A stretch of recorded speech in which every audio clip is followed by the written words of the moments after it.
আসসালামু আলাইকুম রহমতুল্লাহ। আমি মোহাম্মদ জায়েদ হাসান ইমরান।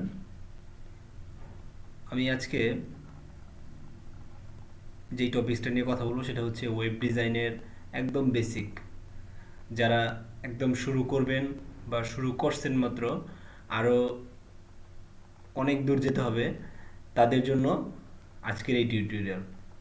আমাদের যারা ওয়েব ডিজাইন শিখবো তাদের মধ্যে এইচটিএমএল কতটুকু শিখবো বা সিএসএস কতটুকু শিখবো, কতটুকু শিখলে কাজ করতে পারবো, এইরকম অনেক ধরনের সমস্যা থাকে।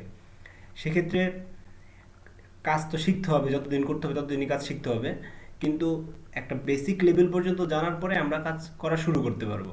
সেই জন্য আমাদের যতটুকু জানা দরকার এইচটিএমএল এ, ওই সবটুকু এইচটিএমএল যতটুকু আমাদের কাজে লাগে সবসময়, অতটুকু প্রায় আমরা চেষ্টা করব আমাদের দুইটা টিউটোরিয়ালের মাধ্যমে শেষ করার জন্য। আজকে তার প্রথম পর্ব, চলুন আমরা কাজ শুরু করি। আমরা প্রথমেই যেটা বলবো সেটা হচ্ছে আমাদের এই ক্ষেত্রে কাজ করার জন্য একটা এডিটর এবং একটা ব্রাউজার লাগবে। তো এডিটর হিসেবে আমরা নোটপ্যাড প্লাস প্লাস ব্যবহার করব। সেটা কিভাবে ডাউনলোড করতে হয় আমি তার লিংক দিয়ে দিব এই ভিডিওর নিচে। আর একটা সাথে লাগবে ব্রাউজার, আপডেট ভার্সনের ব্রাউজার। আমি এখানে গুগল ক্রোম ব্যবহার করব, আপনারা যে কোনো একটা ব্যবহার করতে পারেন, গুগল ক্রোম বা মজিলা ফায়ারফক্স, তবে অবশ্যই আপডেট করা দরকার। আচ্ছা, এখন আমরা কাজ শুরু করার আগে যে জিনিসটা করব এটা হচ্ছে আমাদের বুঝতে হবে প্রথম দিকে কথাগুলো একটু বেশি, যে কিভাবে কাজটা শুরু করছি। সেক্ষেত্রে আমরা যে কোনো একটা ফোল্ডার ক্রিয়েট করব। আমি একটা ফোল্ডার ক্রিয়েট করছি যেখানে লেখা আছে ক্লাস 1। এর মাঝে আমরা একটা নিউ ফাইল নিচ্ছি, রাইট ক্লিক করছি, রাইট ক্লিকের পরে নিউ আসছে। নিউ থেকে যেখানে আমরা ফোল্ডার ক্রিয়েট করি সাধারণত, এখানে নিচে ফাইল ক্রিয়েট করার অপশন আছে, নিউ টেক্সট ডকুমেন্ট বা টেক্সট ডকুমেন্ট যে অপশনটা আছে সেখানে ক্লিক করলাম। এরপরে আমার এখানে দেখি একটা জিনিস আছে, এই যে new text document dot TXT. এই ডট টিএক্সটি আপনার এখানে নাও থাকতে পারে, সেক্ষেত্রে আমি উইন্ডোজ 10 চালাচ্ছি। আমার এখানে আমরা যদি ভিউ অপশনে যাই, তো সেক্ষেত্রে দেখব এই যে এখানে ফাইল নেম এক্সটেনশন যেটা আছে এটা আমার এখানে ক্লিক করা আছে, এই জন্য এখানে দেখাচ্ছে। যদি আমি এটা উঠা দিই এখানে থাকবে না। তো এই যে একটা বিষয়, যে এটা আমাদের টেনে থাকলে অবশ্যই এখানে দিয়ে রাখতে হবে, তাহলে আমরা বুঝতে পারবো যে এটা কোন এক্সটেনশনে আছে। আর যারা 7 বা অন্য কোনো মানে পিছনের যে ভার্সনগুলো আছে উইন্ডোজে সেগুলো চালান, তো সেই ক্ষেত্রে 7 বা তারপরের ভার্সনগুলোর জন্য যেমন আমরা ইয়েতে যেতে পারি, এই সার্চ অপশন থেকে ফোল্ডার অপশনে যাব, সেখান থেকে গেলে আমরা এরকম হাইড ফাইল নেম এক্সটেনশনের একটা অপশন পাবো। সেখান থেকে আমরা ওই টিক চিহ্নটা উঠাইতে হবে। তো এখানে যেমন দেওয়া আছে ফাইল নেম এক্সটেনশন, ক্লিক করলে কাজ করবে, ওইখানে আগে হাইড লেখা আছে, সেক্ষেত্রে আমাদের ওইখানে যদি ক্লিক করা থাকে তবে হাইড হয়ে যাবে, এই জন্য ওইখান থেকে ক্লিকটা উঠাইলেই তখন এক্সটেনশন শো করবে। আচ্ছা, তো এরপরে আমরা এখন কি করব, এই জিনিসটা আমরা যদি এইভাবে ছিল প্রথমে, যদি আমরা এখান থেকে কিছু লিখি, তো সেক্ষেত্রে দেখা যাবে একটা নাম দিতে হবে। প্রথমে আমরা ইন্ডেক্স দিলাম, যে কোনো নাম দেওয়া যাবে, তবে ইন্ডেক্সটা প্রথমে দিব। এক্ষেত্রে আমাদের সাধারণত রুট ফোল্ডার হিসেবে ইন্ডেক্স ব্যবহার করা হয়, এর পিছনে অনেক কারণ আছে। তো আমরা যে কোনো নাম দিলে কাজ করবে, কিন্তু আমরা ইন্ডেক্স দিচ্ছি। আচ্ছা, এরপরে যে ডট টিএক্সটি আছে, আমরা ডট টিএক্সটিটা রাখবো না। এই ডট টিএক্সটি রেখে বাদ দিয়ে আমরা লিখবো এইচটিএমএল। কারণ কি, আমরা এখন থেকে এইচটিএমএল এ কাজ করব। তো এটা যদি আমরা সেভ করতে চাই, আমাদের কাছে নোটিফিকেশন যাবে যে আমরা কি কনফার্ম কিনা। কারণ যদি এটা আমরা করি আর টিএক্সটি ফাইলের যে ফরম্যাটটা ছিল সেটা নষ্ট হয়ে যাবে এবং এইচটিএমএল ফরম্যাটে চলে আসবে, এই জন্য আগের ফরম্যাটে আর পড়া যাবে না। তো এই যে আমরা এন্টার দিলাম, এই ইনফরমেশনটা আমাদের জিজ্ঞেস করছে, আমরা বলছি ওকে। আচ্ছা, এখন কি আমরা এটা রাইট ক্লিক করে এখানে লেখা আছে edit with notepad plus plus, যাদের এখানে এই সফটওয়্যারটা আছে তাদের এটা থাকবে, যদি না থাকে আসবে না। সেক্ষেত্রে আপনারা অবশ্যই এটা ডাউনলোড করে নেবেন, এবং কীভাবে ডাউনলোড করতে হয় ইনস্টল করতে হয় আমি লিঙ্কটা দিয়ে দিচ্ছি নিচে। আচ্ছা, এরপর এখানে আমরা যদি ক্লিক করি edit with notepad plus plus, একটা ব্ল্যাঙ্ক উইন্ডো চলে আসছে। আচ্ছা, আপনার এখানে যদি এরকম হয় যে এটা নতুন করছি, এবং যদি আমরা নতুন শুরুর দিকে যখন নোটপ্যাড প্লাস প্লাসটা ইনস্টল করবো, তখন এমন হতে পারে যে ফার্স্ট পেজটাতে আসলাম, সেখানে অনেক লেখা আছে, সেটা আমরা সিলেক্ট করে কেটে দিব, দিয়ে নতুন করে লিখতে পারি, ওটা কোনো অসুবিধা নেই। হ্যাঁ, আমরা একটা ব্ল্যাঙ্ক পেজ থেকে শুরু করব। তো শুরু করার জন্য আমাদের প্রথমে দুইটা অ্যাঙ্গেল ব্র্যাকেটের মাঝখানে আমরা লেখা শুরু করলাম, একটা এক্সক্লেম সাইন দিলাম, এখানে আমরা ডক টাইপ এই কথাটা লিখতেছি। এই doc type means document type. আমরা ব্রাউজারকে ইনস্ট্রাকশন দিচ্ছি যে আমাদের ডকুমেন্টটা কী টাইপ হবে। এখন আমরা সেটা বললাম ব্রাউজারকে যে এইচটিএমএল ডকুমেন্ট নিয়ে আমরা কাজ করব। এখন এটা হচ্ছে নন সেনসিটিভ, এখানে ছোট হাতের লিখি বা বড় হাতের লিখি, এটা কোনো সমস্যা নাই। তো আমরা যে কোনো একটা ভাবে এটা লিখতে পারি। আচ্ছা, এরপরে আমরা যখন এইচটিএমএল যেহেতু লিখবো, এইচটিএমএল ট্যাগ শুরু এবং শেষ, এটা দুইটা ট্যাগ, একটা হচ্ছে শুরুর ট্যাগ, একটা শেষ ট্যাগ। শেষ ট্যাগের আগে একটা ফরওয়ার্ড স্ল্যাশ দিতে হবে, নামটা সেম, জাস্ট শুধু একটা ফরওয়ার্ড স্ল্যাশ দিচ্ছি এবং দেওয়ার পরে দেখি এই যে 2 নম্বর লাইনের কর্নারে লাল দাগ হয়ে গেছে এবং 3 নম্বর লাইনের একদম শেষেও লাল দাগ। আচ্ছা, এই এইচটিএমএল এর মধ্যে আমরা একটা ট্যাব দিয়ে সরাই নিছি। এই ট্যাবটার পরিমাণ আমার ল্যাপটপে 4টা স্পেস সমান দেওয়া আছে, আপনারা কম বেশি রাখতে পারেন, তবে 4 রাখাটাই ভালো, স্ট্যান্ডার্ড হিসেবে ম্যাক্সিমাম এটা ব্যবহার করে। এইচটিএমএল এর মধ্যে প্রধানত দুটো অংশ থাকে, একটা হচ্ছে হেড আর একটা হচ্ছে বডি। তো আমরা এই যে লিখলাম, এটা কিন্তু আমরা কন্ট্রোল ডি দিই, ডুপ্লিকেট হয়ে যাচ্ছে। তো সেক্ষেত্রে আমরা এটাও আবার শেষ করবো, এটা ডাবল ট্যাগ। আচ্ছা, তা আমরা হেড লিখে ফেলছি। এরপর আরেকটা অংশ হচ্ছে কি বডি। এগুলো হচ্ছে এইচটিএমএল এর একদম বেসিক বিষয়, যেটা আমার স্ট্রাকচার হিসেবে কাজে লাগবে।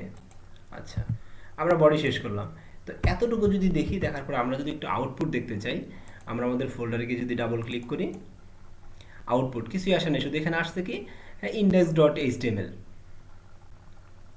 তো এখানে যে ইন্ডেক্স ডট এইচটিএমএল আসছে, এরপরে আমরা কি দেখলাম যে এখানে একটা ফাইল নেমের যে ফাইলটা আছে, এটার পাথ একদম ডিরেক্টলি বলে দিচ্ছে কোথায় ফাইলটা আছে।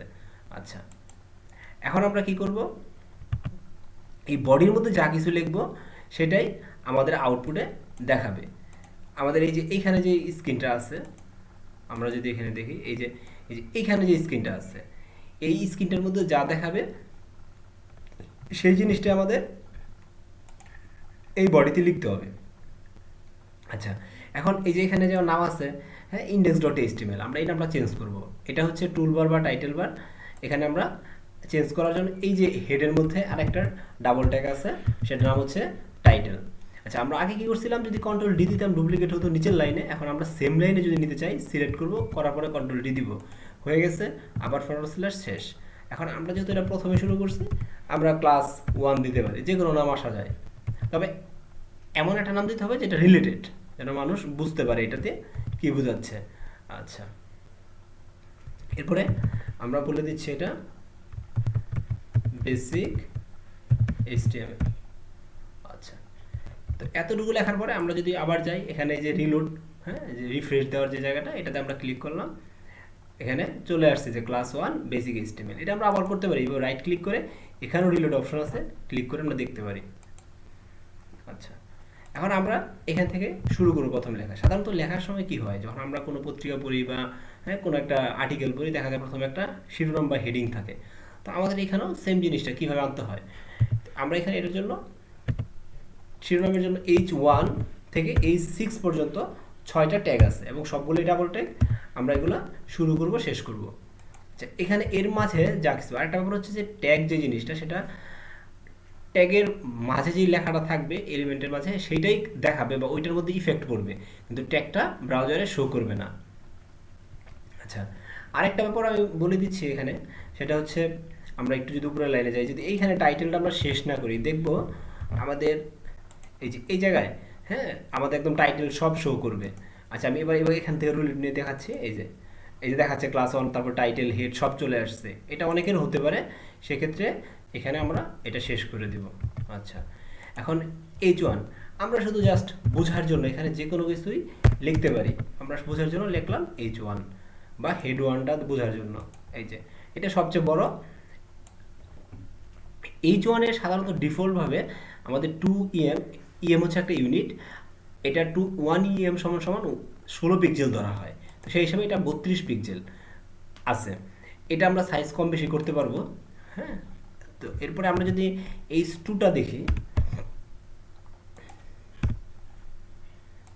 আচ্ছা, তো কি হবে, আমরা H2 শুরু করলাম, শেষ করলাম, এভাবে যদি রিলোড দিই, এই যে এটা চলে আসছে, এটা 24 পিক্সেল আছে। তো আমরা এভাবে H6 পর্যন্ত লিখবো। H1 হচ্ছে সবচেয়ে বড় আর H6 সবচেয়ে ছোট। আমরা একটু ডুপ্লিকেট করে নিচ্ছি, এখন চেঞ্জ করে দিচ্ছি, H3,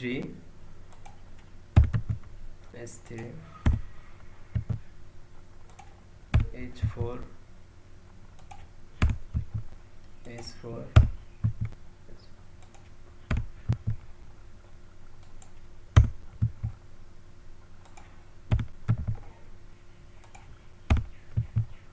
আচ্ছা, তা আমরা কি করলাম, জাস্ট শুধু ডুপ্লিকেট করে একটু এডিট করে আমাদের জায়গায় নিয়ে আসছি, এই যে চলে আসছে। তাহলে আচ্ছা, শেষে আমরা একটু করছি, এই যে 1 2 3 4 5 6 হবে এটা। আচ্ছা, আমাদের এখানে H1 হচ্ছে সবচেয়ে বড় এবং H6 সবচেয়ে ছোট। এটা হচ্ছে প্রত্যেকটাই, হ্যাঁ, বোল্ড হিসাবে আছে এবং ডিফল্ট একটা সাইজ নিয়ে আছে। আমরা এগুলোকে পরে সাইজ কম বেশি করতে পারবো। আচ্ছা, এই হেডিংয়ের পরে কি থাকে সাধারণত? হ্যাঁ, সাধারণত আমাদের আর্টিকেলের প্যারাগ্রাফ থাকে। এই জন্য প্যারাগ্রাফ এখানে লেখার জন্য আমাদের পি ট্যাগ ব্যবহার করতে হয়। এটা ডাবল ট্যাগ, এটার শুরু আছে শেষ আছে। এখানে যে কোনো একটা কন্টেন্ট দিতে পারি। সাধারণত আমরা কাজের সুবিধার্থে, হ্যাঁ, যদি কন্টেন্ট দরকার, তো আমরা কি করতে পারি, লরেম ইপসন থেকে কন্টেন্ট নিতে পারি। কারণ অন্য জায়গা থেকে কন্টেন্ট নিতে গেলে দেখা গেছে যে এই লেখার যে একটা সাইজ এটা কম বেশি হয়। আর লরেম ইপসনের সিস্টেমটা খুব সুন্দর, এবং যারা কাজ শেখায় বা নতুন করে সবাই এই লরেম ইপসন থেকেই, বেশিরভাগ মানুষ এখান থেকে টেক্সট নিয়ে নেয় কাজ করার জন্য, সুবিধার জন্য। আচ্ছা, আমরা এই যে একটা টেক্সট নিয়ে নিচ্ছি। আরেকটা জিনিস দেখি, এই যে আমি লিখতেছি, আমার কিন্তু এখানে লেখা অন্যদিকে যাচ্ছে না, একদম নিচে নিচে চলে আসতেছে, মানে এই যে পি থেকে পি এদিকে যাচ্ছে না। আমরা এখানে এটার একটা কারণ আছে, যারা নতুন করবো অনেক সময় ভুল হতে পারে দেখার জন্য। এখানে ভিউ অপশনে যাব, যাওয়ার পরে যেখানে ওয়ার্ড ড্রাইভ একটা অপশন আছে, এটাতে ক্লিক করা আছে। যদি আমি ক্লিকটা সরাই দেই, এই যে দেখেন লেখা কোথায় চলে গেছে, এই যে কত দূর, হ্যাঁ, এই যে নিচে ইয়া চলে আসে, এই যে কত দূরে গেছে। এটা কিন্তু অনেক হতে পারে। সেক্ষেত্রে আমরা কি করবো, এই যে ভিউ অপশনে যাব, যাওয়ার পরে এই যে ট্যাবের নিচে ওয়ার্ড ড্রাইভ নামে অপশনটা আছে, এখানে ক্লিক করে সিলেক্ট করে নেব, যে চলে আসছে। এখন একই লাইনে আসবে। আচ্ছা, তো আমরা কি করলাম, এখন এটা দেখলাম আউটপুটে কোনো পরিবর্তন নাই। আচ্ছা, এরপরে আমরা, এমন হতে পারে যে নতুন আরেকটা কিছু শিখলাম, যে কোনো একটা লাইন লিখছি, লাইনটাকে মানে গুরুত্ব দেওয়ার জন্য আমরা গুগল বা সার্চ ইঞ্জিনকে বললাম যে হ্যাঁ, এটা একটা খুব গুরুত্ব থাকবে, বা আমাদের টেক্সট লেখার সময় একটা গুরুত্ব থাকবে। সেক্ষেত্রে আমরা যে ট্যাগটা ব্যবহার করি সেটা হচ্ছে ইএম, বা এমফাসাইজ করা হয়। তা আমরা এটা বলতে পারি, আমার নাম লিখতে পারি, এখানে যে কোনো কিছু আসবে, এটার মধ্যে সেন্টেন্স আসতে পারে, হ্যাঁ, বড় বড় অনেকগুলো, তাতেও কোনো অসুবিধা নেই। আমরা এখন যদি রিফ্রেশ দিই, দেখবো এই যে এটা চলে আসছে, একটু বাঁকা হয়ে গেছে, হ্যাঁ, ইটালিক হরফ হচ্ছে, এটা খেয়াল রাখবো। আচ্ছা, এই সেম জিনিসটাই আমরা, হ্যাঁ, ইয়াতে করতে পারি, এই ইএম না দিয়ে আই দিলেও করতে পারি, যে ইটালিক হয়ে যায়। তবে সাধারণত আইটা দিব না, আমরা ইএম দিয়েই কাজ করব। এই যে সেম চলে আসছে। এবং এখানে আরেকটা বিষয় ইম্পর্টেন্ট, আমরা দেখি যে এইগুলো কিন্তু সব নিচে নিচে চলে আসছে, আর এগুলা এই দুইটা নাম পাশাপাশি আসছে। এর কারণ কি? এবং আমরা কিন্তু সবগুলো এইখানে নিচে নিচে লিখছি, এখানে পাশাপাশি লিখছি, এই জন্য কি, যে না, আমরা যদি এটা নিচের লাইনেও লিখি এবং কন্ট্রোল দিয়ে সেভ দেই, হ্যাঁ, এই যে পাশাপাশি আসছে, তার মানে কি, এলিমেন্ট যেগুলো লিখি আমরা বা ট্যাগ যেগুলো, এগুলো দুই ধরনের, একটা হচ্ছে ব্লক লেভেল, একটা হচ্ছে ইনলাইন। ব্লক লেভেল হচ্ছে যে সে যতটুকু জায়গা পাবে সম্পূর্ণ নিয়ে নেবে, আর ইনলাইনের কাজ হচ্ছে তার যতটুকু প্রয়োজন ততটুকুই নিবে। এটা আরেকটু ক্লিয়ার হওয়ার জন্য আমরা যদি এই চরণে এখানে মাউস নিয়ে রাইট ক্লিক করি, একদম শেষে ইন্সপেক্ট এলিমেন্ট, এটা এখান থেকে করতে পারি, বা control plus shift plus I দিলেও হয়ে যাবে। আচ্ছা, এই যে এখন যদি আমি এখান থেকে, হ্যাঁ, এই যে এটাতে ধরি, দেখব যে এই যে একদম বাম থেকে ডান পর্যন্ত, হ্যাঁ, সে সম্পূর্ণ জায়গায় নিয়ে নিছে, এবং উপরে নিচে কিছু একটা মার্জিন নিছে। তো এটার জন্য আমাদের এখানে ক্লিক করছি, এই যে এখানে, হ্যাঁ, ডান পাশে আমাদের কিন্তু এই যে দেয়া আছে ডিসপ্লে ব্লক, হ্যাঁ, ওই যে বলছিলাম ফন্ট সাইজ এটা 2em আছে, তারপরে সে কতটুকু মার্জিন নিছে সব কিছু এখানে দেয়া আছে। কিন্তু আমরা যদি এই নিচের অপশনটাতে যাই, এই যে ক্লিক করলাম, দেখলাম কি, সে শুধু এই যে এখানে আসছে ইটালিক নিচে, আর কোনো তার এক্সট্রা কোনো জায়গা নাই, যে পরেরটাও সেম জিনিস। আচ্ছা, তো এটা হচ্ছে ব্লক লেভেল এবং ইনলাইন এলিমেন্টের জন্য ব্যবহার করা হয়। আচ্ছা, আমরা যদি চাই যে এই দুটো লাইন আমরা একটু নিচে নিচেই আনবো, তো সেই ক্ষেত্রে একটা ট্যাগ আছে যেটা হচ্ছে বিআর ট্যাগ, যেটা আমাদের ব্রেকের জন্য কাজ করে। আচ্ছা, আমরা যদি এটা দিই, এখন যদি রিফ্রেশ দিই, দেখবো যে নিচে চলে আসছে। এবং এমন না যে এটা আমরা এই ইয়ার লাইনে দিয়েছি দেখে এই জন্য আসছে, আমরা যদি এটা সেম লাইনেও রাখি আর মাঝে যদি ব্রেক দিই, অবশ্যই সেটা, হ্যাঁ, নিচের লাইনেই থাকবে, যে কোনো পরিবর্তন নাই, কিন্তু লেখা কিন্তু আমরা সেম লাইনে আনছি। আচ্ছা, এরপরে আমরা আরেকটা ট্যাগ দেখব, সেটা হচ্ছে যে টেক্সটে কীভাবে মানে মোটা করতে হয়, সেটার জন্য আমাদের সাধারণত স্ট্রং ট্যাগ, যেটা এটা ব্যবহার করা হয়। স্ট্রং ট্যাগের মাঝে আমরা যে জিনিসটা লিখবো সেটা মোটা হবে, এটাও ডাবল ট্যাগ, এক্ষেত্রে আমাদের এগুলো খেয়াল রাখতে হবে। আমি এখানে একটা নাম লিখলাম হাসান। এখন যদি এটা আমরা রিফ্রেশ দিই, দেখবো সেম, এই যে হাসানটা মোটা হয়ে গেছে। এখন তো এটা আবার একই লাইনে আসছে, আমরা এখন তো বুঝেই গেছি, ইচ্ছা করলে আমরা এটা নিচের লাইনে নিয়ে আসতে পারি। আচ্ছা, এখানে আমাদের একটা ব্রেক ট্যাগ ব্যবহার করতে পারি। হ্যাঁ, এটা একটা সিঙ্গেল ট্যাগ, এটা আমরা এই ফরওয়ার্ড স্ল্যাশটা না দিলেও পারি, আবার দিতে পারি। হ্যাঁ, এটা দিয়ে দিলাম। আচ্ছা, এখন যদি এটা আমরা এই যে লিখছি এই স্ট্রং, এটা আমরা এইভাবে স্ট্রং না লিখে মোটা করার জন্য আমরা বি দিলেও এই কাজটা করতে পারি। বি দিলেও সেই জিনিসটা মোটা হয়ে যাবে, তবে আমরা বিটা ব্যবহার করব না। বি দ্বারা বোল্ড বোঝায়। হ্যাঁ, আমরা আবার এটা হাসান লিখলাম। এখন দেখুন নিচের লাইনে দুইটা চলে আসছে, যে দুইটাই কিন্তু এখন মোটা হয়ে গেছে। আচ্ছা, এরপরে আমার যদি মনে হচ্ছে না এই যে এই হাসানটা আমি একটু, হ্যাঁ, বা এই যে এখানে অনেকগুলো লেখা আছে, এখানে মাঝখানে আমি একটা লেখা, এই যে সারভাইট যে লেখাটা আছে, এটা আমরা একটু কালার করে দেবো, একটু মার্ক করবো। হ্যাঁ, তো সেই ক্ষেত্রে আমরা একটা ট্যাগ ব্যবহার করতে পারি। এটা শুধু আমি একটা ওয়ার্ডের দ্বারা দেখাচ্ছি, আমরা এখানে একটা ওয়ার্ড না, সম্পূর্ণ যদি টেক্সটও চাই আমরা সেটা করতে পারবো। আচ্ছা, এখন দেখেন যে এখানে কালার চেঞ্জ হয়ে গেছে। এর কি, এগুলো কিন্তু ডিফল্ট, হ্যাঁ, কিছু ভ্যালু দেওয়া আছে এইচটিএমএল এ, ওই ভ্যালুগুলো পাচ্ছে, এখানে কালার চেঞ্জ হয়ে মার্ক হয়ে গেছে। আচ্ছা, আবার এই যে টেক্সটটা লেখা আছে, এখানে আমরা কিন্তু একটা নতুন জিনিস দেখতে পারি, যেমন এই পি এর মধ্যে যদি একটা অ্যাট্রিবিউট, অ্যাট্রিবিউট হচ্ছে কি এলিমেন্ট বা ট্যাগ যেটা আছে তার অতিরিক্ত কিছু তথ্য প্রকাশ করে। সেরকম আমরা যদি এখানে একটা টাইটেল নামে একটা অ্যাট্রিবিউট নেই, এখানে বলে দিলাম, হ্যাঁ, অ্যাবাউট জায়েদ, যে বললাম যে এখানে জাহেদ সম্পর্কে লেখা আছে। এখন যদি আমি এটা রিফ্রেশ দিই এবং যদি ধরি, হ্যাঁ, যে লেখা আছে অ্যাবাউট জাহেদ, এটা যেখানেই ধরবো সম্পূর্ণ মধ্যেই এই লেখাগুলো চলে আসবে। আচ্ছা, এরপরে আমরা আরও কিছু ট্যাগ দেখি। আমরা যদি এমন হয় যে কোনো ম্যাথমেটিক্যাল টার্ম লিখতে যাই, তখন কি হবে, যে যেমন আমরা একটা পানির সংকেত আছে যে H2O, হ্যাঁ, আমরা যদি নর্মালি ওইটা পি এর মধ্যে বা এরকম ইউটেক বা এর মধ্যে লিখি, দেখা যাবে কি আমরা স্বাভাবিকভাবে যদি লিখি আগে, হ্যাঁ, H2O এটা যদি লিখি কি হবে, যে পাশাপাশি চলে আসছে সমান সমান, কিন্তু আমরা তো শিখছি যে টুটা ছোট থাকে নিচের, হ্যাঁ, একদম হাফ জায়গা নেয়। তো ওইটা করার জন্য কি করতে হবে, যেটাকে নিচে দিতে যাচ্ছি সেটার আগে পরে একটা ট্যাগ ব্যবহার করতে হবে, সেটা হচ্ছে সাবস্ক্রিপ্ট ট্যাগ। ওইটার জন্য সাব হিসাবে ব্যবহার করা হয়। আমরা এটা শুরু আছে এবং শেষ আছে, উভয় জিনিসই আমাদের এখানে শুরু শেষ করতে হবে। এখন যদি আমরা একটু আউটপুটটা দেখি, কীভাবে দেখবো, ওই টুটা নিচে নেমে গেছে, এই যে এখন এই যে টুটা নিচে নেমে গেছে অর্ধেক, এই যে এখানে চলে আসছে। আচ্ছা, এমন তো আবার আছে, যেমন আমাদের ওই যে সূত্র শিখছিলাম ই সমান এমসি স্কোয়ার, যদি ওই রকম হয় তাহলে এখানে আমরা টু দিচ্ছি, এরকম না যে শুধু টু দিচ্ছি দেখে, এখানে অন্য যে কিছু দিব সেটাই উপরে বা নিচে চলে আসবে, যেটা কিন্তু সমান আসছে, আমাদের সিটা স্কোয়ার হিসেবে উপরে যাওয়া দরকার। তো সেই ক্ষেত্রে এখানে আমাদের অন্য একটা ট্যাগ ব্যবহার করতে হবে, সেটা হচ্ছে সুপার স্ক্রিপ্টের জন্য এসইউপি ট্যাগ। এই ট্যাগের জন্য আমরা এসইউপি লিখলাম এবং এটা শুরু শেষ আছে।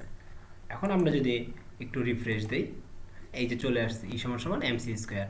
আবার আমরা যদি বলি যে না, এটা একটু নিচের লাইনে নিব, জাস্ট এখানে শুধু একটু ব্রেক দিয়ে দিব।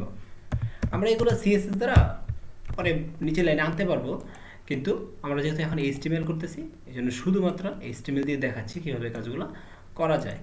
আচ্ছা, এরপর অনেক সময় দেখা গেছে, আচ্ছা আমি এখানে আরেকটা বিষয় বলি, যে এমন যদি হয় যে আমি এটা কন্ট্রোল ডি দিয়ে, হ্যাঁ, এখানে লিখলাম জায়েদ, এখানে টু না লিখে যদি সিএসসি লিখি, আমি যদি এখন রিফ্রেশ দিই, দেখবো সিএসসির উপরে চলে গেছে।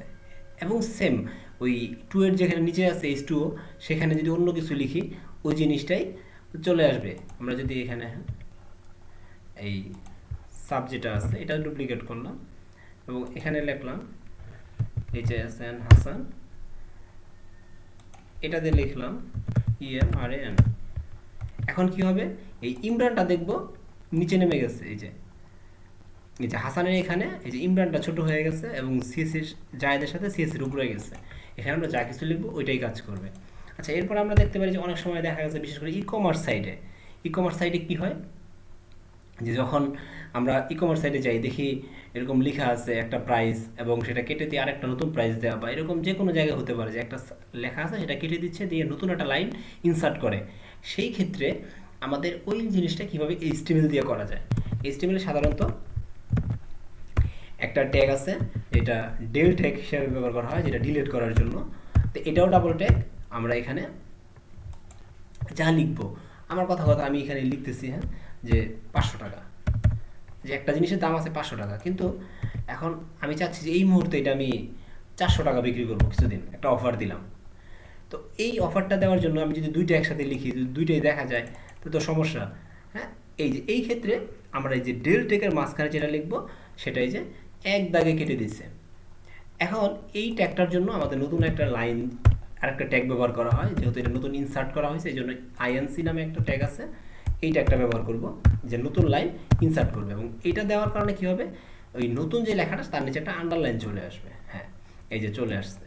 তাহলে এখন কেউ বুঝবে কি 500 টাকা আগে দাম ছিল, এখন সেটা 400 টাকা হয়ে গেছে। আমি এখানে লিখতে পারি বিডিটি,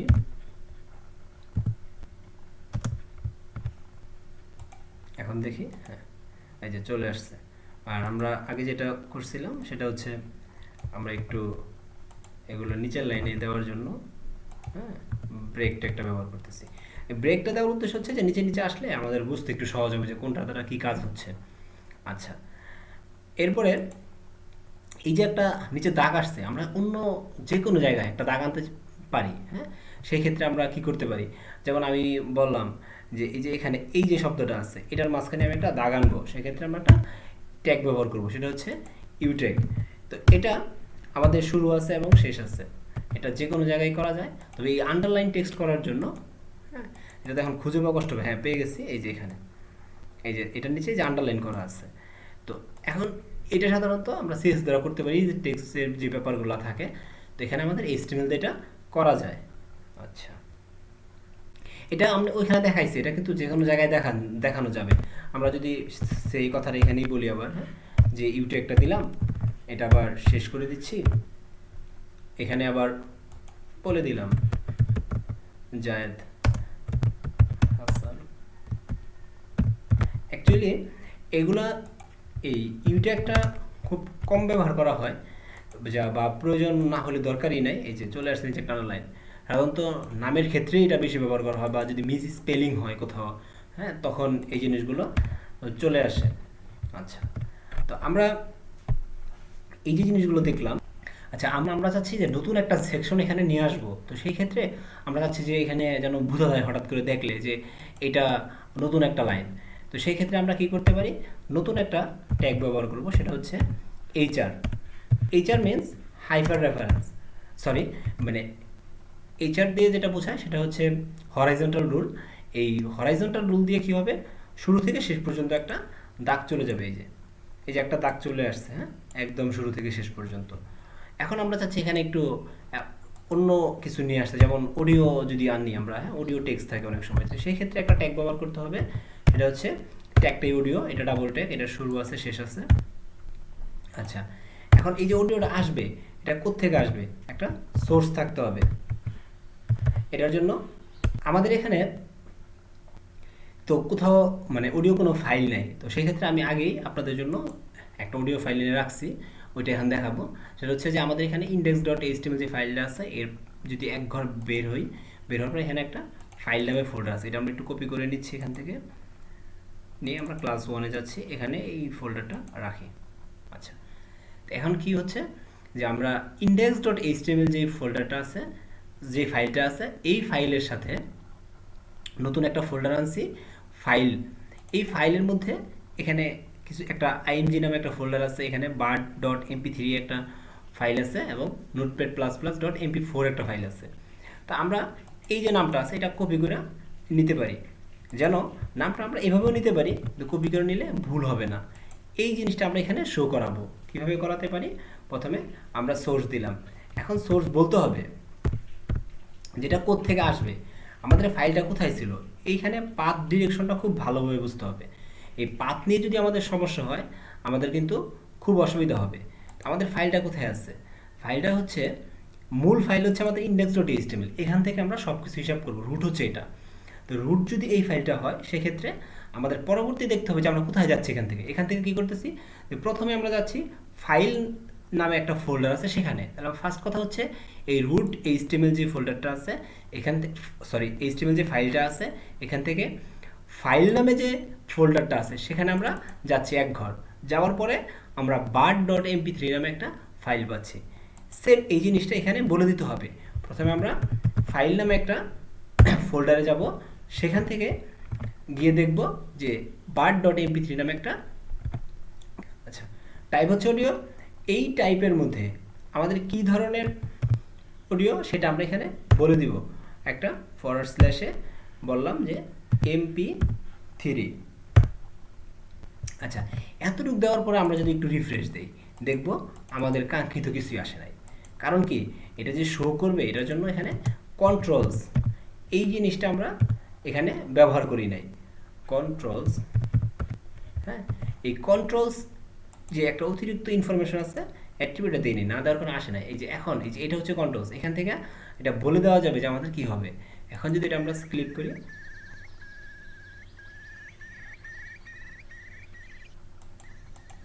ফুল সাউন্ড, আমার সাউন্ড অফ করা আছে এই জন্য শোনা যাচ্ছে না, আমি সাউন্ডটা অন করে নিচ্ছি এবং সাউন্ডটা বাড়াচ্ছি। হ্যাঁ, এই যে আশা করি পাখির শব্দ শোনা যাচ্ছে। আচ্ছা, তার মানে এটা কাজ করতেছে। এখানে আরও কিছু বিষয় আছে, যেমন এটার উইথ কত, হাইট কত, কতটুকু জায়গা নিয়ে নিবে, এই অ্যাট্রিবিউটগুলো এখানে ব্যবহার করা যাবে। যে আমরা বলতে দিচ্ছি যে উইথ, যে উইথ হচ্ছে এটার কত পিক্সেল হতে পারে, সে 200 পিক্সেল বা 300 পিক্সেল আছে, 300 পিক্সেলই দিই। এবং হাইট দিচ্ছি এই যে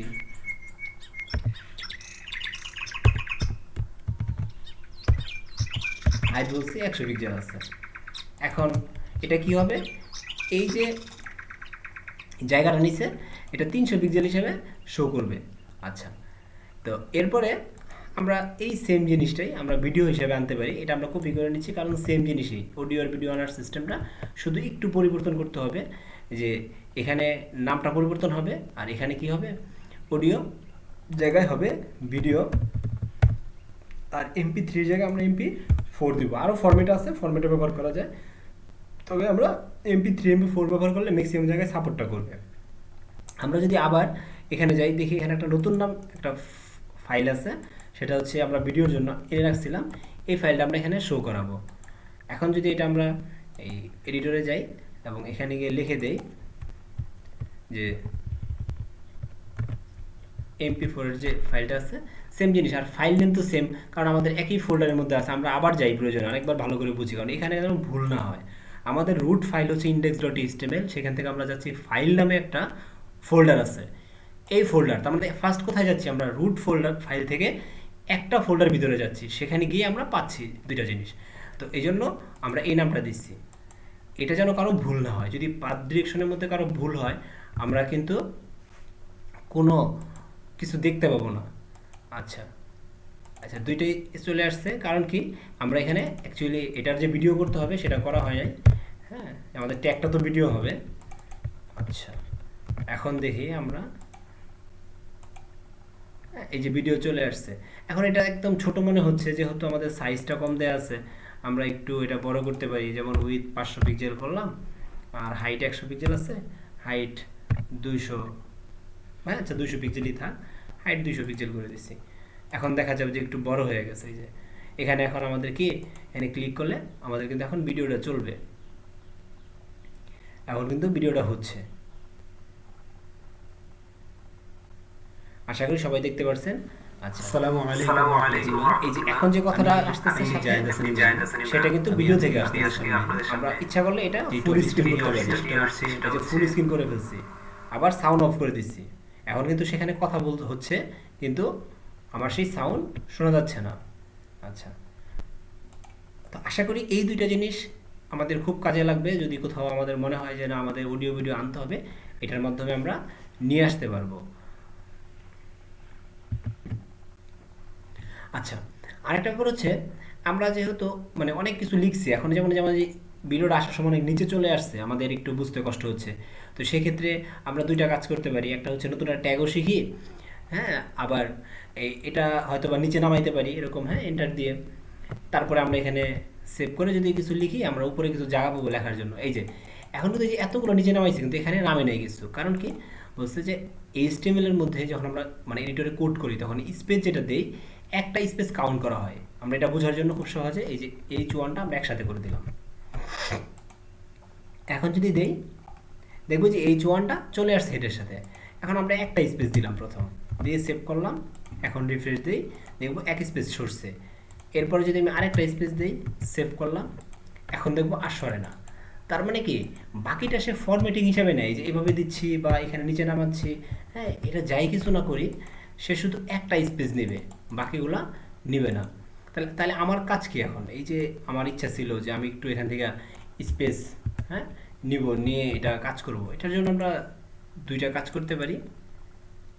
সবচেয়ে সহজ কাজ, আমরা এটা কমেন্ট করে রাখতে পারি। কমেন্ট হচ্ছে এমন একটা জিনিস HTML এর মধ্যে বা কোডিংয়ের ক্ষেত্রে এটা ব্যবহার করা হয়। সেক্ষেত্রে একটা angle bracket, exclaim sign, double dash দিলে এই যে কালারটা কিন্তু চেঞ্জ হয়ে গেছে অলরেডি। এটা কতটুকু করবো, ভিডিও পর্যন্ত করলাম, হ্যাঁ। আবার এটা ডাবল ড্যাশ, অ্যাঙ্গেল ব্র্যাকেট শেষ। এখন যদি সেভ করি, দেখবো পেজে কিছুই নাই। কারণ কি এখানে সব কিছু হাইড হয়ে গেছে। এই কমেন্টটা এই জন্যই ব্যবহার করা হয় যে আমরা যদি কোনো কিছু লিখি, তো লেখার সময় যেন আমাদের পরবর্তীতে মনে থাকে, বা অন্য কেউ যেন আমাদের কোড দেখলে বুঝে যে আমরা কি লিখছিলাম বা কী জন্য লিখছিলাম, সেই জিনিসগুলো এখানে থাকবে। আমাদের এই কমেন্টের মাধ্যমে কোনো কিছু আমাদের কোড থেকে ডিলিট করতে হবে না, কিন্তু কোডের মধ্যে রেখেই শো না করাতে পারবো, এই অপশনগুলো আমাদের হাতে আছে। আচ্ছা, এখন আমরা এইভাবে যদি কাজ করি, তাহলে আমাদের একটু সুবিধা হবে, যে দেখতে শুরুতে চলে আসবে। এখন আমরা এখানে যেটা দেখব, নতুন একটা ট্যাগ দেখব, সেটা হচ্ছে IMG ট্যাগ। IMG মিনস হচ্ছে যে আমাদের ইমেজের জন্য এটা ব্যবহার করা হয়। এটার মধ্যে অ্যাট্রিবিউট আছে, আমি আগেই বলছি। অ্যাট্রিবিউট হচ্ছে এমন একটা ইনফরমেশন যেটা ওই ট্যাগের আরও কিছু তথ্য প্রকাশ করে। আমরা এখানে একটা ছবি শো করাবো। আগে কি করছিলাম, অডিও বা ভিডিও আনছি, এখন একটা ছবি আনবো। ছবি আনার জন্য নতুন একটা অ্যাট্রিবিউট এখানে ব্যবহার করব, সেটা হচ্ছে সোর্স। এটা আমরা আগেও ব্যবহার করছি। আচ্ছা, এই সোর্সের মধ্যে আমাদের বলতে হবে ছবিটা কোত্থেকে আসবে। তো আমাদের হাতে কোনো ছবি নাই, আমরা এই যে IMG নামে ফোল্ডার আছে, এখানে ছবি আছে। এখান থেকে আমরা একটা ছবি কপি করে নিয়ে নিচ্ছি বা কাট করিয়ে নিই। এই যে রুট ফোল্ডার, এখানে রেখে দিচ্ছি। আমাদের কিন্তু হিসাবটা হবে শুধু রুট থেকে, হ্যাঁ এটা সবার মনে রাখতে হবে যে আমরা হিসাব করব রুট থেকে, যে ইন্ডেক্স ফাইলটা যেখানে আছে সেখান থেকে বাকি হিসাব করব। আচ্ছা, তো ইন্ডেক্সের সাথে আমরা ছবিটা রাখছি। এখন কি করব, এখানে আমরা বলে দিচ্ছি ছবির নামটা দিয়ে যদি আমরা একটু রিফ্রেশ দিই, ছবি কিন্তু সুন্দরভাবে চলে আসছে। আচ্ছা, এখন আমি চাচ্ছি কি এই ছবিটা যদি এখানে থাকে তো কোনো অসুবিধা নাই, কিন্তু এরকম যদি হয় যে এখানে আরও অনেকগুলো ছবি থাকে, 20টা 30টা 50টা 100 ছবি থাকে, তখন কিন্তু আমাদের অসুবিধা হবে। এই জন্য আমাদের সাধারণত কি করা হয়, যে IMG নামে বা ইমেজেস নামে একটা ফোল্ডার ক্রিয়েট করা হয়। কারণ একটা ওয়েবসাইটের মধ্যে অনেক ছবি থাকে, সেই ছবিগুলো একটা নির্দিষ্ট জায়গায় পাওয়ার জন্য বা রাখার জন্য যেন অসুবিধা না হয়, IMG নামে ফোল্ডারের মধ্যে রাখে। এই যে রাখছি। এখন যদি আমরা এখান থেকে রিফ্রেশ দিই, তাহলে আশা করি আমরা ছবিটা পাবো না। কারণ কি, কারণ হচ্ছে যে আমাদের যেখানে ডিরেক্টরি, সেখানে সে দেখছে যে index.html এর আশেপাশে এই নামে কোনো ছবি নেই, যে নামটা আমরা এখানে দিছি। কিন্তু ছবিটা তো আছে, কোথায় আছে, IMG নামে ফোল্ডারের মধ্যে আছে। এই যে IMG নামে ফোল্ডারের মধ্যে আছে, এই জিনিসটা তাকে বলে দিতে হবে। আমরা কিন্তু একটু খেয়াল করে দেখব, আমরা যখন এই অডিও ভিডিও আনছিলাম, তখন কিন্তু বলে দিছিলাম যে ওই ফাইলে যাও, তুমি গিয়ে সেখান থেকে এটা বের করে নিয়ে আসো।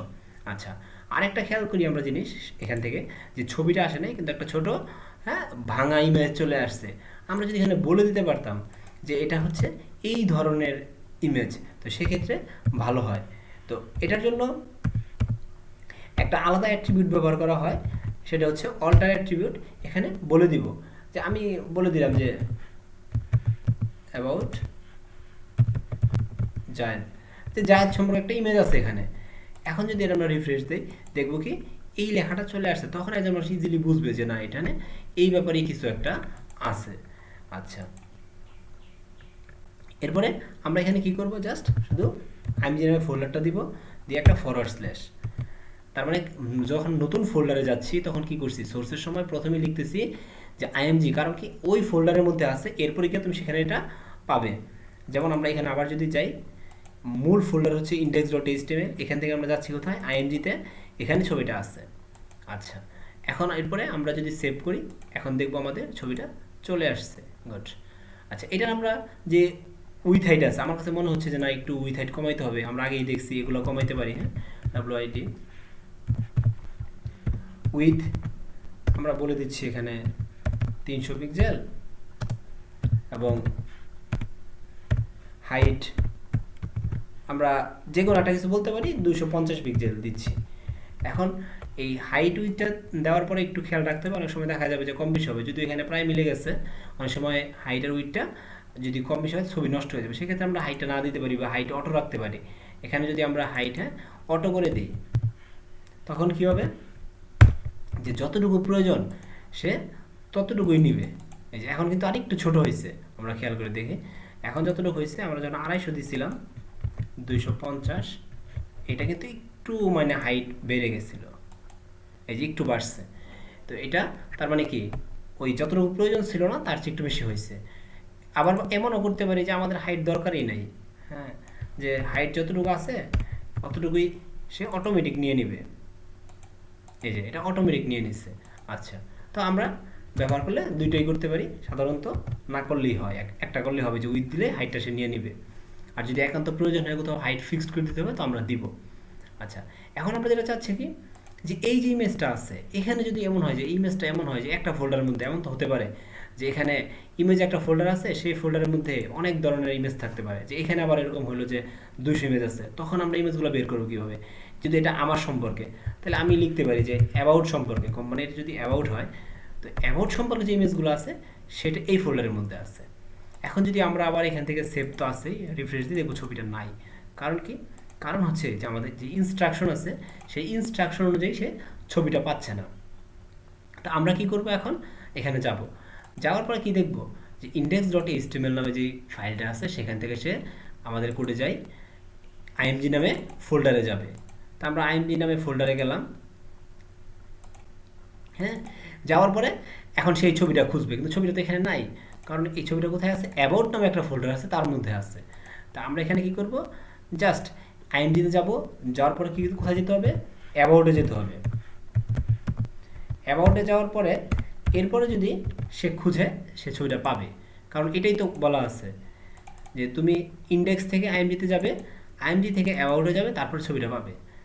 এটাই বলছি, ইন্ডেক্সে আছে, ইন্ডেক্স থেকে img-তে যাবে, সেখান থেকে অ্যাবাউটে যাবে, সেখান থেকে ছবিটা পাবে। এখন যদি রিফ্রেশ দিই, ছবিটা চলে আসবে, চলে আসছে। আশা করি এতটুকু বোঝা গেছে। এখন এমন হতে পারে যে আমরা তো দেখতেছি শুধু এই ছবিগুলো কোথায় যাচ্ছে, এই যে ভিতরে যাচ্ছে। এখন যদি এমন হয় যে না, এই ছবিটা ভিতরে না, ছবিটা হয়তো এক ঘর বাহিরে আছে বা 2 ঘর বাহিরে আছে, ছবিটাতে কেটে নেই যেন খুব ইজি বোঝা যায়। আচ্ছা, আমরা এখান থেকে এক ঘর বের হইলাম, এই যে টিউটোরিয়াল নামে যেখানে আছে, আমরা যে ছবিটা এখানে রাখি, তখন কি হবে? তখন তো ইনস্ট্রাকশন নাই। কারণ ইনস্ট্রাকশন কি আছে, আমাদের এই ক্লাস 1-এর মধ্যে ইন্ডেক্স ফাইল আছে। এখান থেকে এতক্ষণ আমরা ভিতরে গেছি। এখন যদি এমন হয় যে একবার বের হইতে হয় ছবির সাথে, তখন আমার কাজ কি? তখন যেটা করতে হবে যে এই ফোল্ডারগুলোতে এখন আমার কাজে লাগতেছে না, যেহেতু এগুলো ফোল্ডারের মধ্যে নাই। হ্যাঁ, তো এই জন্য এইভাবে একটা ফরওয়ার্ড স্ল্যাশের পরে আগে 2টা ডট দিয়ে দিব। এটার দ্বারা মিন করবে যে তুমি ইন্ডেক্স যেই ফাইল, আমরা ক্লাস 1-এ যাই, ইন্ডেক্স যেই ফাইলটা আছে এখান থেকে তুমি একবার প্রথমে বের হও, বের হওয়ার পরে তুমি খুঁজো। তো এখন আমি এখানে সেভ করে তো আছে, আমি যদি এখন এখানে রিফ্রেশ দিই, দেখবো ছবিটা আছে। কিন্তু যদি আমি এইটা সরাই দিই, যে শুধু নামটা রাখি, দেখব ছবি নাই। কারণ কি? তার যে ইনস্ট্রাকশন, ইন্ডেক্স যে ফাইল আছে, হ্যাঁ, ফাইলের সাথে কোনো ছবি নাই। এটা কোথায় আছে? একবার বের হইতে হবে, একবার বের হওয়ার পরে ছবিটা পাবে। এখন আমি একবার বের হওয়ার পরে ছবিটা দিলাম। এখন আমি সেভ করি এবং রিফ্রেশ দিই, ছবিটা পেয়ে গেছি। তো এরপরে আমাদের কাজ হচ্ছে, আমরা বললাম যে এরকম করব যে এখানে যে অবস্থা আছে সেম জিনিসটাই আমরা একটু ঘুরাই নেই, যে এটা এখানে একটা ফোল্ডারের মধ্যে থাকতে পারে। হ্যাঁ, img নামে আমরা ফোল্ডার আবার ক্রিয়েট করি প্রয়োজন এখানে, বা যে কোনো নামই হতে পারে, অসুবিধা নাই কোনো। কিন্তু আমরা সুবিধার্থে যেন আমরা নিজেরাও পরে বুঝি যে এটার মধ্যে ছবিটা আছে, যে এই ছবি নিয়ে গেছি। এখন আমরা যদি এখানে কি হবে, এখন কারণটা আমাদের বুঝি একটু ভালোভাবে। আমাদের রুট ফোল্ডার কোথায়? এটা, এখানে হচ্ছে রুট ফাইল index.html। তাহলে প্রথমে সে একবার বের হবে, বের হওয়ার পরে এতক্ষণ ইনস্ট্রাকশন ছিল তুমি একবার বের হওয়ার পরে ছবিটা পাবে। কিন্তু এখন তো এই ইনস্ট্রাকশনে কাজ হবে না। কেন কাজ হবে না? সে একবার যখন বের হয়েছে, একবার বের হওয়ার পরে সে এখানে আসছে, আসার পর ছবি নাই। কোথায় আছে ছবিটা? আইএমজি নামে ফাইল ফোল্ডারের মধ্যে আছে। এই জন্য এখানে তাকে বলে দিতে হবে যে তুমি এরপরে আইএমজি নামে ফোল্ডারে যাবে, যাওয়ার পরে তুমি ছবিটা পাবে। তো সেই ক্ষেত্রে যদি আমরা এখন রিফ্রেশ দিই, আমাদের ছবিটা আছে। এই ছবিটা আছে মানে কি, যে আমাদের কিন্তু এটা কাজ করতেছে এই ইনস্ট্রাকশনটা। যদি আমরা এটা সরাই দিই, এই আইএমজিটা সরাই, হ্যাঁ, দেখবো যে আমাদের ছবিটা কাজ করবে না, ছবি নাই। কারণ আমাদের যে রুট ফাইল যেখানে, সেখানে থেকে একবার বের হওয়ার পরে সেই ইনস্ট্রাকশনে ছবি পাই নাই। আমরা আবার ঠিক করে দিছি, ছবি চলে আসছে। আমি এখান থেকে এক ঘর বের হয়েছি, আমার যদি মনে হয় যে না আমার 2 ঘর বের হইতে হবে, কোনো অসুবিধা নাই। আমি জাস্ট এটা যেখান থেকে কাট করে সরাই দিচ্ছি। আমি এখানে যদি রাখি, আচ্ছা, এখন যদি দেখি দেখবো ছবি নাই। কারণ কি, আমার যে ইনস্ট্রাকশন ছিল সেই ইনস্ট্রাকশন নাই, এখন সে 2 ঘর বের হয়েছে। আমরা আবার বুঝি ভালোভাবে, হ্যাঁ। আচ্ছা, আমাদের এখানে কি ছিল? ক্লাস 1। এই ক্লাস 1-এর মধ্যে ইন্ডেক্স ফাইলটা ছিল, সেখান থেকে সে এক ঘর বের হয়েছে। বের হওয়ার পরে ছবি নাই। কোথায় আছে? আরেক ঘর বের হয়েছে। বের হওয়ার পরে সে আইএমজি নামে ফোল্ডার আছে, এই ফোল্ডারের মধ্যে ছবি আছে। তাহলে সে 2 ঘর বের হচ্ছে, এরপর আইএমজি ফোল্ডারে যাচ্ছে, তারপরে সে ছবিটা পাবে। তাহলে আমাদের কী করতে হবে? জাস্ট এখানে আবার একটা ফরওয়ার্ড স্ল্যাশ, আবার 2টা ডট সাইন। এখন যদি আমরা দেই, দেখব ছবি চলে আসছে। আশা করি এই ছোট্ট একটা ব্যাপার নিয়ে অনেকগুলো কথা বললাম। এই পাথটা সবার খুব ভালোভাবে বুঝতে হবে। যদি আমরা পাথটা খুব ভালোভাবে বুঝি, আমাদের জন্য খুব ইজি হবে কাজ করা। আর যদি পাথ না বুঝি, আমাদের খুব অসুবিধা হবে। এই জন্য আমরা চেষ্টা করব যেন পাথটা খুব ভালোভাবে বুঝি। আমরা টিউটোরিয়াল অনেক লম্বা হয়ে গেছে এবং অল্প একটা জিনিস নতুন দেখায় আমরা শেষ করে দেবো। সেটা কি দেখাবো? আমরা বললাম নতুন একটা এমন হচ্ছে যে আমরা একটা লিঙ্ক দিব। যে লিঙ্ক কেন ব্যবহার করা হয়? বলছে যে একটা জায়গা থেকে অন্য জায়গায় নিয়ে যাওয়ার জন্য, যেটা আমরা এতক্ষণ আমরা করছি, হ্যাঁ, ইমেজের মাধ্যমে ইমেজ আনছি। এখন যদি এমন হয় যে আমার ওয়েবসাইট থেকে কোথাও পাঠাবো, তখন কি করব? তার জন্য একটা ডাবল ট্যাগ ব্যবহার করা হয়। সেটার মধ্যে কিছু অ্যাট্রিবিউট আসে। এটা হচ্ছে এই ট্যাগ। এই ট্যাগের একদম বেসিক একটা অ্যাট্রিবিউট হচ্ছে HREF বা হাইফার রেফারেন্স। এটার মধ্যে বলতে হবে, এখন আমরা যেমন ইমেজের মধ্যে বলছি এসআরসি বা সোর্স কোড থেকে আসবে, এখানে এটা বলে দিতে হবে। আচ্ছা, আমি এখানে লিখলাম অ্যাবাউট জায়েদ। এখন অ্যাবাউট জায়েদ লিখলাম, লেখার পরে যদি আমরা একটু আউটপুট দেখি, কি দেখবো যে অ্যাবাউট জায়েদ চলে আসছে। এখন যদি ক্লিক করি, কোনো কাজ হচ্ছে না। তা আমরা চাচ্ছি যে অ্যাবাউট জায়েদে ক্লিক করলে অন্য একটা পেজে এই জিনিসটা ওপেন হবে। সেই ক্ষেত্রে আমরা কি করতে পারি? আমাদের বেশি কিছু করতে হবে না। এই যে এই ফোল্ডারটাতে আমরা আসছি, আমাদের মূল ফোল্ডারে চলে যাই, টিউটোরিয়াল 1। আচ্ছা, এখানে ক্লাস 1। আচ্ছা, এখানে আমরা নতুন আরেকটা ফাইল ক্রিয়েট করে নিচ্ছি। যে কোনো নামেই করা যায়, কিন্তু আমরা মিল রেখে করব। এই জন্য আমরা অ্যাবাউট নাম দিচ্ছি, about.html। এটাও আগের মতো করে নতুন ফাইল ক্রিয়েট করে নিচ্ছি। এখন এটা যদি আমরা অন করি, অনেক লেখা আছে। জাস্ট শুধু বোঝার জন্য অ্যাবাউট জায়েদ এটা লিখলাম, যেন আমরা বুঝতে পারি যে আমাদের এটা কাজ করতেছে। আচ্ছা, আমরা লিখি ওয়েলকাম টু অ্যাবাউট জায়েদ। এখন আমরা যদি এখানে আসি, তাহলে আসার পরে কি হবে? আচ্ছা, এই যে এইটা, হ্যাঁ, এখানে এটা এই কথাটা বলে দিতে হবে যে এই তুমি এখানে যাও। তো এটা যদি যায়, তখন সেই জিনিসটা পাবে। কি আছে? about.html। আচ্ছা, এই নামে কিন্তু ফাইলটা আছে, একদম রুট ফোল্ডারে আছে। এই জন্যই এই যে, হ্যাঁ, এই রুট ফাইল যেখানে, এটা সেখানে আছে। এই জন্য আমরা পাথ দিলাম না। পাথ কিন্তু সেম কাজ, আমাদের ইমেজের জন্য যেভাবে পাথ কাজ করবে, আমাদের অডিও ভিডিওর জন্য যেভাবে কাজ করবে, আমাদের সেম এখানে লিঙ্কের জন্য সেম কাজ করবে। পাথ সেম জিনিস, এটা আমাদের মনে রাখতে হবে। এই জন্য আমাদের সেম জায়গায় আছে। আমরা যদি এখন এটা একটু রিফ্রেশ দিই, দেওয়ার পরে যদি এখন ক্লিক করি, দেখবো এই যে এখন কিন্তু চলে আসছে এই যে ওয়েলকাম টু অ্যাবাউট জায়েদ, অন্য পেজ আসছে। আমার কিন্তু আগের পেজটা নাই। এই যে আমরা যদি এই যে এখানে দেখি লেখা আছে about.html, আমরা যদি এখান থেকে একবার ব্যাক করি, দেখবো আমাদের ওই পেজটা আসছে। এখন আমরা চাচ্ছি যে না, এটা তো সেম পেজে আসছে, নতুন একটা পেজে আনবো। আমরা জাস্ট শুধু টার্গেট সেট করে দেবো। আমরা যদি টার্গেট সেট করে দেই, তখন কি দেখবো? নতুন একটা পেজ এটা ওপেন হয়ে গেছে। সেক্ষেত্রে এখানে বলে দিব যে আন্ডারস্কোর ব্লাঙ্ক। আন্ডারস্কোর ব্লাঙ্ক কেন দিব? শুধু ব্লাঙ্কও দিতে পারি। আন্ডারস্কোর ব্লাঙ্ক দিলে আমার যেটা হবে যে যে আমরা যখন এখানে ক্লিক করব নতুন একটা পেজে এটা ওপেন হয়েছে, আবার ক্লিক করি দেখবো যে নতুন আরেকটা পেজে ওপেন হচ্ছে, আবার ক্লিক করব নতুন আরেক পেজে ওপেন হবে। কিন্তু কেউ যদি বলি যে না আন্ডারস্কোর দিব না, শুধু ব্লাঙ্ক দিচ্ছি যে নতুন পেজে ওপেন হও, তখন একবার নতুন পেজে ওপেন হবে, পরবর্তীতে কিন্তু আর এই যে ওপেন হয়েছে একটা নতুন পেজ, আমি সবগুলো ডিলিট করে দিচ্ছি দেখার সুবিধার জন্য। আচ্ছা আবার ক্লিক করি দেখবো ওই পেজে আসতেছে, আর নতুন পেজ ওপেন হবে না। আমরা যদি চাই যে আমাদের প্রত্যেকটা পেজ প্রত্যেকটা ক্লিকের দ্বারা হবে নতুন, তখন আমাদের আন্ডারস্কোর ব্লাঙ্ক দিতে হবে। এখানে ব্লাঙ্কের জায়গায় অন্য নাম দিতে পারি, কোনো অসুবিধা নাই, সেম কাজ করবে, কিন্তু আন্ডারস্কোর ব্লাঙ্ক দিলে আমাদের প্রত্যেক ক্লিকে নতুন পেজ ওপেন হবে। এখন যদি আমরা ক্লিক করি আবার আগের মতো,